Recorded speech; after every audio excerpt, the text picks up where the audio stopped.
பிரைஸ்லாம் கர்த்தருக்கு ஸ்தோத்திரம் உண்டாவதாக. இந்த மாலை வேளையிலையும் சில வார்த்தைகளை பார்ப்போம். பாத்திரத்தை பற்றி நம்ம பார்க்க போகிறோம். நம்ம தெரிந்து கொள்ளப்பட்ட பாத்திரம், நம்ம ஒவ்வொருவரும் கர்த்தரால் தெரிந்து கொள்ளப்பட்ட பாத்திரம். அவர் தான் நம்மளை கண்டுபிடிச்சார். நம்ம அவரை கண்டுபிடிக்கல, அவர் தான் நம்மளை கண்டுபிடிச்சார். நல்ல உயர்ந்த பாத்திரமாக, தெரிந்து கொள்ளப்பட்ட பாத்திரமாக கண்டுபிடிச்சார். இந்த மகிமை அவருக்கு மட்டும்தான். அது மட்டும் இல்லை, தெய்வீக பாத்திரம். நம்ம அவருக்குள்ளே தெய்வீகமாக இருக்கணும், பரிசுத்தமாக இருக்கணும். தெய்வீக பாத்திரமாக நம்மளை கண்டுபிடிச்சார்.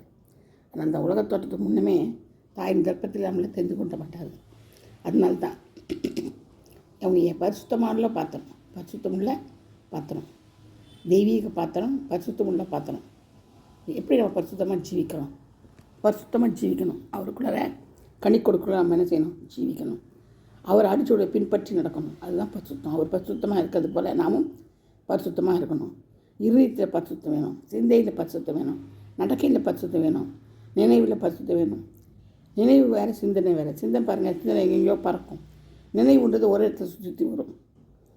அது மாதிரி நம்ம என்ன பண்ணோம்? குந்தி நடக்கக்கூடாது.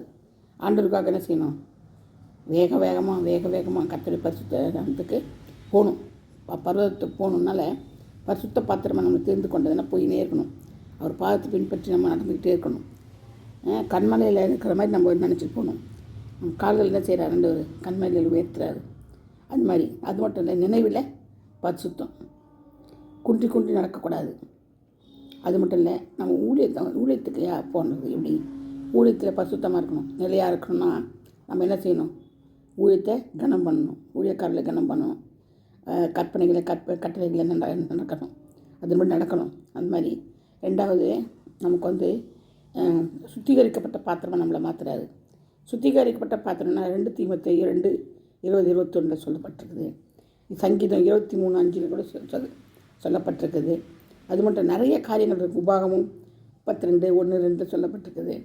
ஒரு நம்ம மனம்னா உடனுக்குள்ளே மண்ணாக இருக்கணுமா. மண்ணான்றது பொற்பாத்திரம். அந்த மண்ணாக எங்கே வைக்கிறாங்க? பொற்பாத்திரத்தில் வைக்கிறாங்க. அந்த மாதிரி பொற்பாத்திரமாக நம்ம வச்சுக்கணுமா, விளங்கணுமா, கனத்திற்குரிய பாத்திரமாக நம்ம இருக்கணுமா இல்லையா? அப்போ தான் புதிய கிருபைகளும்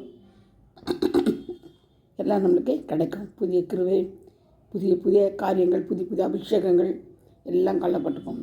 அதான் கனவீனமாக நம்ம இருக்கக்கூடாது. எப்பவுமே கனவீன பாத்திரமாக நடந்து கொள்ளவே கூடாது. கர்த்தருக்குள்ளே நம்ம செய்யணும், கனமுள்ள பாத்திரமாக. அவர் நம்மளை கனமுள்ள பாத்திரமாக அணிந்து கொள்ளணும், கனத்திற்குரிய பாத்திரமாக இருக்கணும்.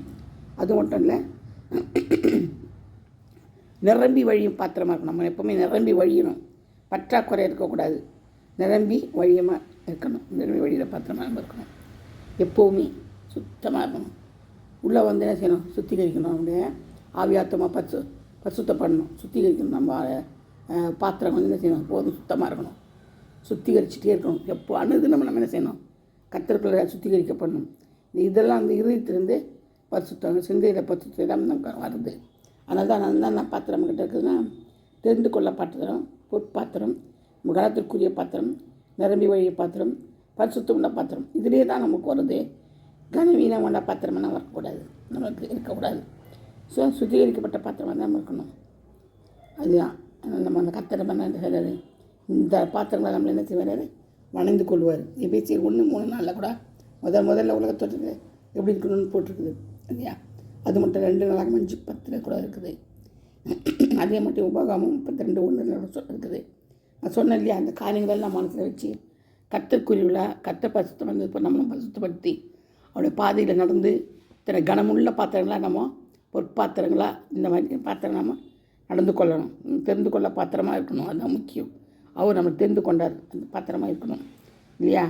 நிரம்பி வழி பாத்திரமாக இருக்கணும். இப்போ பற்றாக்குறையாக இருக்கக்கூடாது. பரிசுத்த உள்ள பாத்திரமாக இருக்கணும். கர்த்தர் தமது வார்த்தைகளை ஆசீர்வதிப்பாராக, பாதுகாப்பாராக. ஆமென். அல்லேலூயா.